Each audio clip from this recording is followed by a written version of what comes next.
কালকে আমি গিয়েছিলাম সুন্দরবন মেলা। সুন্দরবন মেলা আমার বাড়ি থেকে বাইকে করে মাত্র 5 মিনিটের রাস্তা। তবে বড় হওয়ার পর সেভাবে আর সন্ধ্যার পর কখনো যাওয়া হয়ে ওঠেনি, তাই আমি গিয়েছিলাম বিকাল 4টা। যাওয়ার পর আমি সরাসরি স্টলে পৌঁছে গিয়েছিলাম। দেখলাম ওখানে সাজান শেখের ছবি ভরে আছে সব দিকে। যারা সাজান শেখকে চেনে তারাই বুঝতে পারবে তার ছবি রাখার কারণ।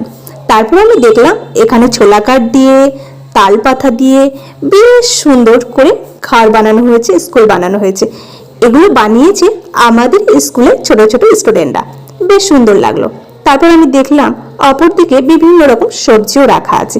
তবে একটা কথা, আমি যখন ছোট ছিলাম আর যখন বাবার হাত ধরে মেলাতে আসতাম, স্টলের মধ্যে দেখার জন্য অসাধারণ জিনিস থাকতো। এখন আর দেখতে পেলাম না। এখানে দেখলাম তাজ হোটেল আছে একটা, বেশ সুন্দর করে বানিয়েছে, ভালোই লাগলো। তারপর আমি একটু বাইরে গিয়েছিলাম। বাইরে গিয়ে অল্প কিছু কেনাকাটা